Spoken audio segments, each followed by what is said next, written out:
Hello and welcome back. I'm Nicole, a cottage witch, and today I'm going to attempt, we'll see how successful I am, to do a VR to Chom, who did a beautiful tag called Into the Woods Decks. A walk through the forest as an archetype for a spiritual journey. I don't know if I will be half so successful as she was, but I'm going to give it a go anyway. And I'm just sorting through one of my decks here because as soon as I was about to start filming, I knocked it onto the floor and made a mess. Also, if my hands have a funny texture, it's because also just before this, it's a carpet imprint because I was trying to figure out why my modem was being non-cooperative. So it's off to a brilliant start. But anyway, so basically, she's got a bunch of prompts relating to forests and spiritual connections to the forest. And I don't live in a forest. I live in the middle of a city, Calgary in Canada. And it's not particularly foresty. Here it's very plainsy. It's very wide open. There aren't a lot of trees. There are woodsy areas, but calling them a forest is a bit of a reach. And the only times I get into the forest are when I go into Banff, which is not as often as I would like.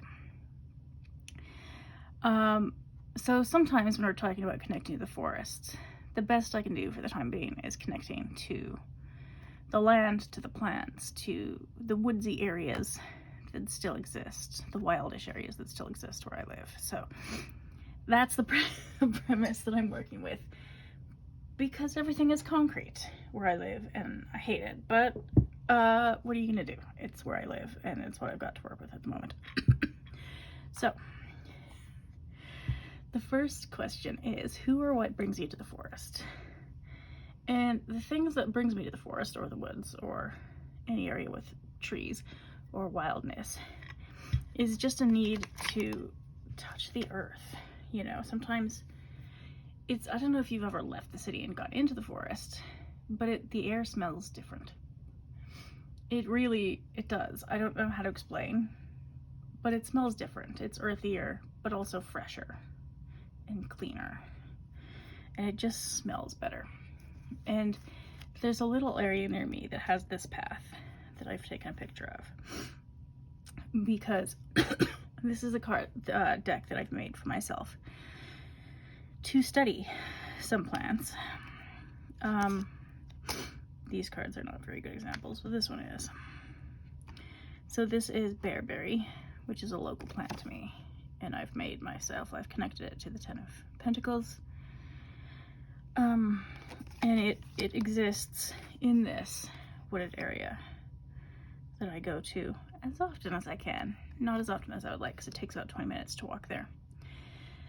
But anyway, what brings me to the forest, this is not a very to the point answer, I'm sorry to say, but what brings me to the woods is just a need to stick my feet back in the dirt, even if it's just figuratively. Like spiritually stick my feet into the dirt, touch a tree, you know, connect again to the earth. Because it can feel a bit strange after a while when everything around you is concrete. Like everything. The sidewalk, the road, the building I live in, the building I work in. It's all so inert. And so just being able to put your feet on the soil and connect to the ground somehow is enlivening and rejuvenating. And yeah, I do need that every now and again. Question number 2 is, who or what do you connect with here? Which did I kind of just answer it? I kind of just answered it. However, Jessie in her, oops, no, that's my notes. Notes to self. Get my life organized one of these days. Anyway, she's the witch sister for that witch. I will as well. And she said something that I really liked, which is to connect to the bones of the land. And there really is something that's a depth that's hard to connect to in the city. It feels more at hand when you're in the woods. There's more life. There's just more life.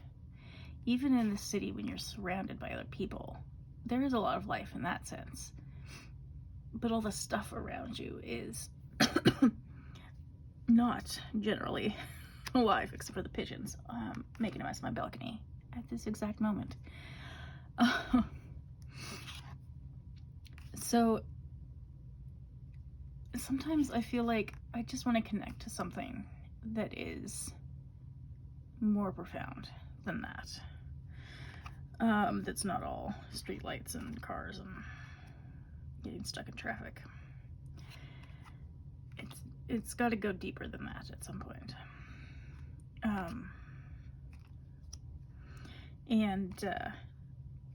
I don't know. This is I think the most spiritual take I've seen on TerraTube, which is fascinating. So I haven't really talked about this a lot before. But my spiritual path is a bit windy. It's not really straight to the point. And veers off in various directions from time to time. So it's not as though I've got it all figured out, because certainly I do not. But I'm working on reconsidering how I conceptualize the Earth as, well, ecosystems as living systems, as living beings, and plants and animals as living beings. I've gotten more animist in my life than I ever thought I would, which is a bit of a strange experience, but I'll roll with it. And there is something about this deck that is very old, and very grounded and muddy, not very neat and orderly. But yeah, I do appreciate that quality of something old. And maybe it's different for people who live in different countries. I mean, the city I live in is very new. It's existed for less than 100 years. I mean, the Blackfeet and the Nakota and the Tsuut'ina used this area. They lived here, but it wasn't like a city.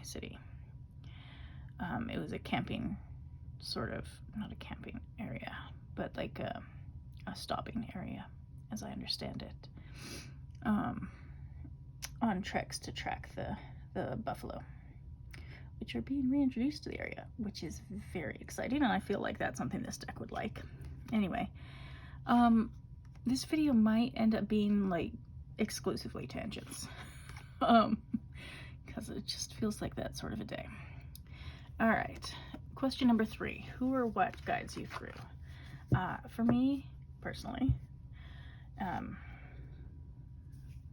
that's weird. Sorry. For me personally, it's the plants that guide them through. I've got a few books on plant spirits. None of them are quite satisfactory to me. I haven't found a plant spirit book that's like makes sense of everything. But this is, sorry, I didn't say what this was. Soulflower Plant Spirit Oracle. I'm doing so well in this video. It's great. Basically, I am the dork that goes outside and talks to the plants. Like, actually talks to plants. And tries to get a feel for how they feel about things, what they want. I mean, obviously you can't talk to plants the way you can talk to people, or even the way you can talk to animals, because, you know, dogs can end up understanding a fair bit. And plants you can't have quite that relationship with. But I do feel like there are a few plants. One of them was right at the beginning here, the wild rose, which is not quite... Oh, did that just stop recording? I can't tell. It gave me a low battery alert. Wild rose and birch are a couple, and dandelion. But there are various others, wormwood. There's a list, really, of plants that I consider to be sort of spirit guides for me, where if I can manage to connect with them in some way, I feel like I can learn from them, which makes sense because they are older, much older than people, older than animals. They've been around on the earth for a long time, and they've experienced a lot, and they're going through a lot with climate change at the moment, which is very stressful. But generally, yeah, I just try and connect with the plants, and the plant spirits are what I would consider to be what guides me through the woods. Who or what is your mirror in the forest? I don't know that I have what I'd call a mirror in the forest. I mean, books I sort of use as a mirror into myself and other people. The forest isn't really a way I look at myself so much as a way I try and look at the world around me. And as I said, change how I look at other living beings. But if there was a deck that sort of connects with the idea of changing how I look at plants and animals as living beings, it would probably be the Song of the Grandmothers. Because there's the raven, there's Grandmother Rose, and they all have something to offer, but it's also not just that they have something to give us. Like, that can't be the sole reason for a relationship with anybody, is what you can get out of it. It has to be, there has to be more, I don't know, mutual benefit, connection, harmony, something.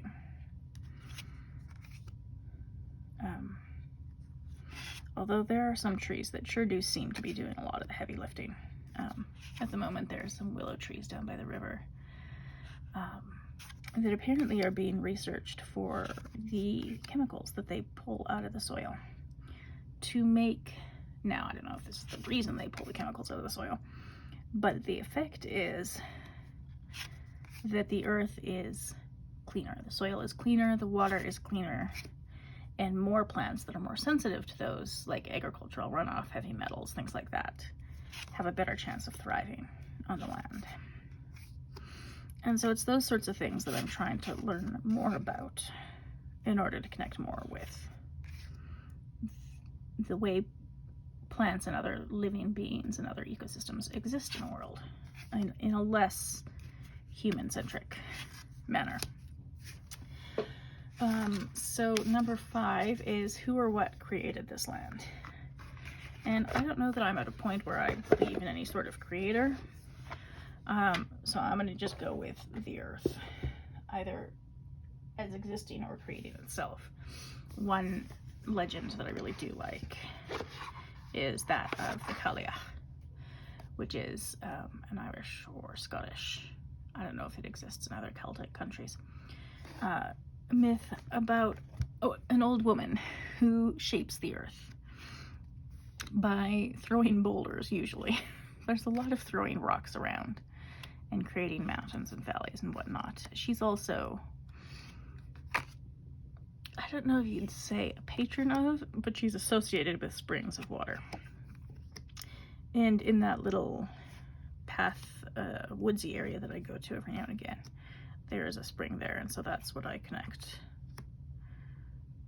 That area with her, even though this is very much not Celtic land.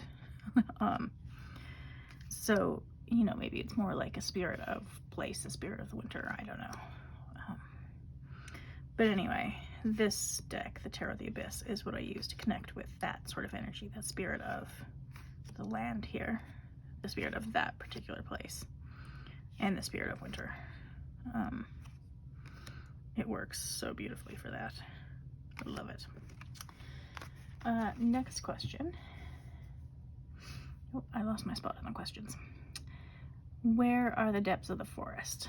I don't know. I don't have access to the depths of the forest. So what I have to work with is anywhere there's wildness left. And where I live, there's not a lot. There's one park in Calgary called Nose Hill Park that is, what is going on here? Some of the only natural prairie left on the prairie. I mean, there's really almost none left. It's almost all gone. Banff is protected. And, I mean, not to get into modern myths about untouched wilderness, which never existed because Indigenous people have always been here and interacted with the land in really generally much healthier ways. I feel like, though, that they must have, and this is just an assumption on my part, but they must have left room for some wildness, whereas the Calgary that I live in is very, I can't really say orderly because it isn't. I don't know who's in charge of urban planning, but it's a little bit ridiculous. I have some issues with it. Also, I'm a pedestrian and it's designed for cars. But like everything is concrete and lawn. Anything that's not concrete or buildings made of concrete is lawn. So there's very little room for anything that's wild. And even the invasive but not damaging species like plantain and chickweed and dandelions, which I love, they're all deeply healing, are plants that people try and exterminate from their lawns. So to me, the depths that I can access are anywhere that there's wildness, any sort of wildness left, any sort of hint of something that's not rigidly controlled. And in this little woodsy area that I go to, there are plants that aren't supposed to be there, that are invasive, that have escaped from people's lawns. But they're sort of feral plants at this point. It's like they've become wild. And I don't tend to take most of them out, except for the yellow clematises, because they're so destructive. The other ones aren't so much destructive so much as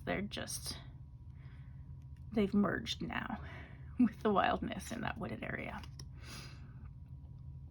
And so that's about the depths that I can access where I live. You know, in my dream world, I'd live in a cottage in the woods and just be at the depths of the forest all the time. That would be amazing.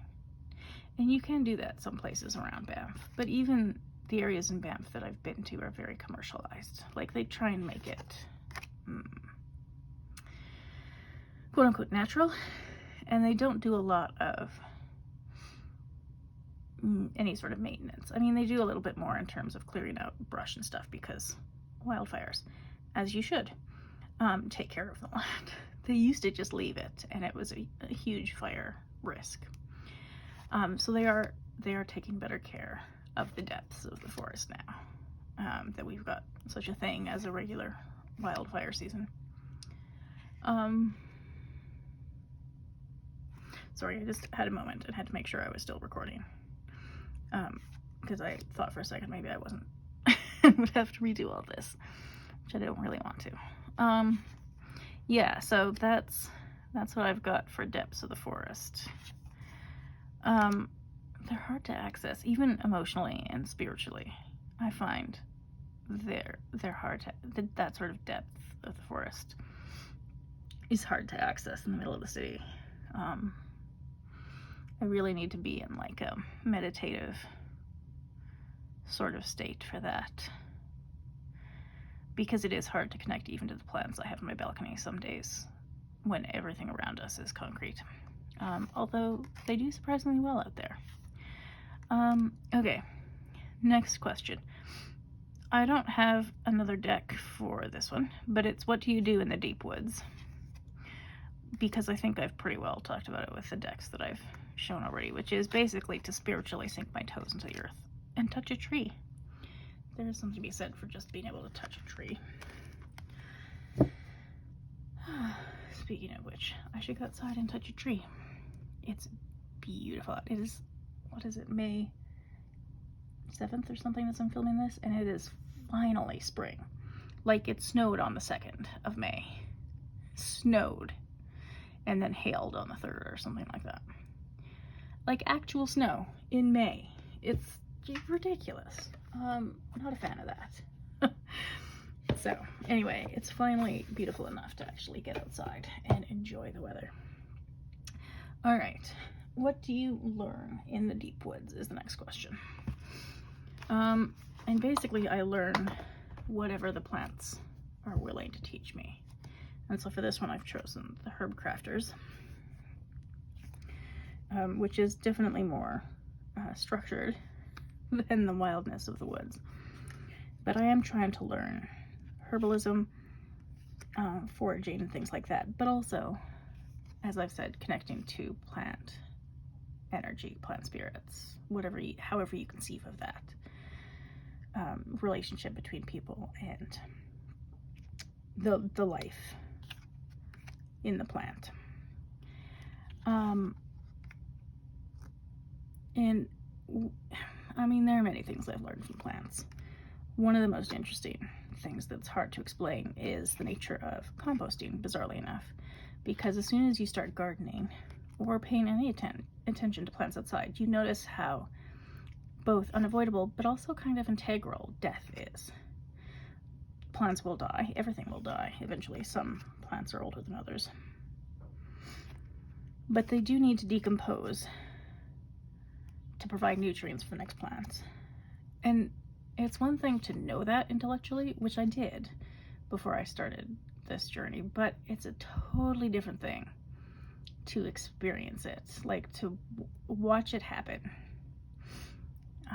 Watch plant matter turn into compost. It's the most bizarre process. And it's oddly beautiful, even if it is ultimately quite destructive. But even in the woods, like, you need that. You know, all the leaves and all the plants, everything that die every winter. You do need that in order for the life to come back in the spring and to really thrive. And it's a strange lesson to learn. And I'm not sure if it's really possible to explain it in words to other people. Maybe it's just one of those things you have to experience and see for yourself. But it's definitely worth taking the time to pay more attention to these processes, because they are so fascinating.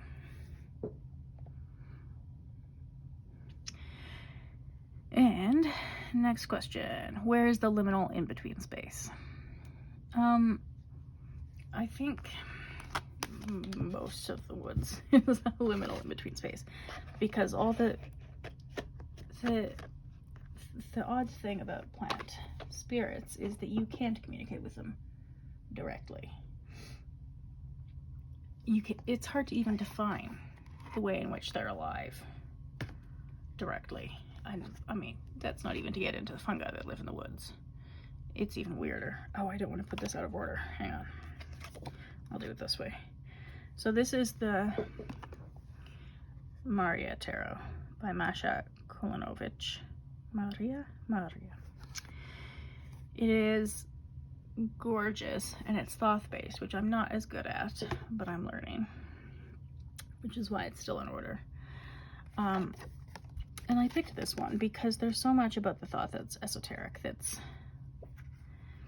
like, people like Crowley put so many words into so many books to try to explain it, and still couldn't define it concretely and perfectly for everybody. Like, there's still room for interpretation. For those weird things about just life and the experience of being alive that you can't define. In a way that you can guarantee somebody else will interpret the way you experienced it, because life is just so weird. It's so weird. And plants are so weird. Like, the more you start paying attention to plants, the more you notice they're so weird. in like the best, coolest way. There are plants that can do all kinds of bizarre things that our senses can't comprehend. And so it's been only recently that scientists have found out about things like the way plants communicate. And to me, I don't know if that defines where the liminal in-between space is, but maybe it's an example of one of those in-between spaces where you can't concretely say, this is what this is, and now I understand it. Because I don't think I'll ever understand it very much, frankly. Certainly not spiritually, or about plants, or really about anything. It's all a bit of an adventure, and I'm at loose ends most of the time trying to figure it out as I go, which is just sort of the process, I guess. But anyway, that slightly nonsensical ramble is my answer to question number 9. Question number 10 is, where is the clearing in the woods? And I think the clearing in the woods is anything that feels like a breath of fresh air or a bit of open space, which is a strange experience being a prairie girl, because it's all open space here. But the deck that I picked for the clearing in the woods is the Gentle Tarot, because it really does feel like a little breath of fresh air. It's not threatening. There's depth to it, for sure, but it's very not threatening. And it is very gentle. And it'll take you to some interesting places.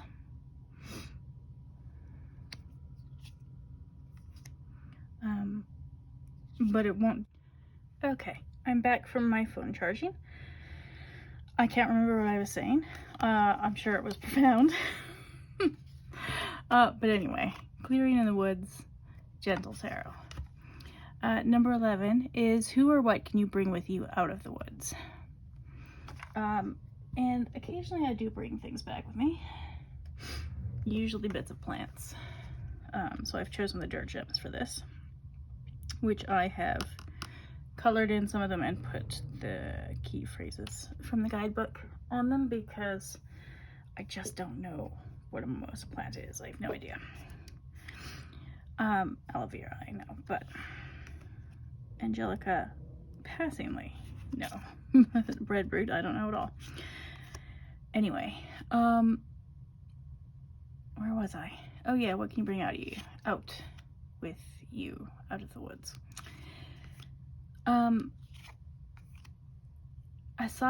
I think most of the things I would take are not physical. But I do occasionally bring plants. I mean, I say that. I come home from walks with like pine cones and cool rocks and cool sticks and feathers and all sorts. For instance, I was on a pollinator walk the other day up on this Nose Hill Park, and waiting for the bus to bring me home, there was a magpie that had clearly been attacked, because it was all that I saw was a wing, like a whole wing. I don't know where the rest of the magpie ended up, but not in a good place. And I didn't bring the whole wing home. If I had a backyard to like bury it in, maybe I would have, but I brought home one of the feathers, gave it a little wash, and it's beautiful. I don't know if you can tell, a little bit. It's so iridescent. It's gorgeous. So anyway, yet another tangent to say, I come home with all sorts of odds and ends. My apartment is full of like bowls of rocks and vases of twigs and all sorts. Very many cool rocks. So for me, that's the dirt gems are just these little odds and ends that are just, I like having them around. Since I do live in a concrete building in the middle of a city, it's nice to have bits of nature around me. even if it's, in that case, of that feather from a bird that must have died, because I don't think there's any way it could survive losing so much of a wing like that. But mostly what I bring back with me is a feeling of connection, just feeling more connected, again, as part of the earth. So one of the things I like about the Gentle Tarot, actually, is the idea that humans are not connected to the natural world. We are the natural world. We're part of it. And we try and separate ourselves from that, but that ends up being weird because we are intrinsically part of it. So if it feels wrong, it's probably because it is wrong. And so even in the middle of the city, these little, just having little bits of nature around me is a good reminder of that. So that is the dirt gems. And then the last question is, how will you tell your story of your time in the woods? And despite all this talking, I don't know if I'll talk much about about it. So I have two. The Tarot of Atara and the Kantiji Oracle for this one, because, so, I'm having a day of, I don't know, my brain not connecting. It's not fully charged either. But the Tarot of Atara is what I thought of when I thought of that better understanding of life and death that I bring from a time in the woods. And so I don't really know how to communicate that. Oh, it's still all in order from the last time I studied it. I should do something about that. But there is a bit of everything. There's pain and suffering and beauty, all sometimes on the same card in this deck. There's just all of the aspects of a life, which is what nature is. I mean, people will try and like romanticize it or whatever, and you know, I get it. But also, it can be pretty stunningly violent and brutal. Case in point. And that's just kind of part of what it is. It's an aspect of it. It's not a separate thing that occasionally goes wrong. It's part of it. And so I feel like in talking about my time in the forest, which I've done for the last, half an hour or something, sorry about that. I couldn't really talk about it without talking about that understanding of both what life and death mean and how connected they are.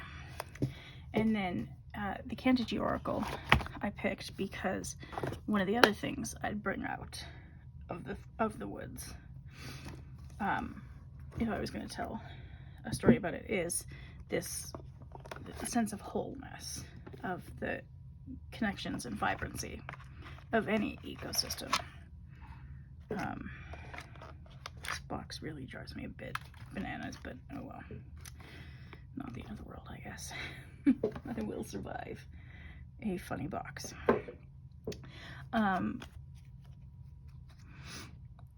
It's one of the funny things about learning about even invasive species in any sort of ecosystem is you get a sense of what belongs there, what it looks like when it's healthy. So, for example, with the yellow clematis I mentioned, people love it because it looks beautiful and it's got these beautiful yellow flowers, and in the summer it's very lush and green. And it will absolutely decimate any baby willow trees or poplar trees or anything trying to grow along the riverbank. I mean, it'll destroy it. It'll just strangle the life out of it. Literally strangle it, like wrap itself around and that's it. The end. Which is not one of those things I would have noticed before. I would have just gone, oh, it's looking very green outside today. Just sort of, the generic wash of green. That's sort of all you see in the woods before you start paying more attention to what's actually there. And that sense of interconnectedness, I think, would be a part of a story that I would tell of my time in the forest, such as my woodsy area is very forest adjacent, but oh well. And to me, the Kenji Oracle does that quite well. It calls itself the authors called it an ecological spiritual guide and creative prompt deck. I think it really is that. It's got a fascinating guidebook and really does remind us that, you know, you can look at little parts, but we are all connected. And you can look at just the big forest, but it's made up of all these little parts. And if you start messing with that, you end up with all sorts of problems, like dying willow trees along riverbank that already has problems with erosion. So you can't afford to have dying willow trees. You need them. So you have to deal with the plant that looks vibrant and alive, because it is, but it's causing a lot of problems. So yeah, that sort of, definitely any story I tell of the forest would have to involve the complexity of a system and the vibrancy of that system. Yeah, so that's my answers to the Into the Woods deck. She did have a couple bonus prompts, which I don't think I'll really do, but I'll put them below in case anybody else wants to do them. This was probably the most intimidating tag I've ever seen, because it is so spiritual,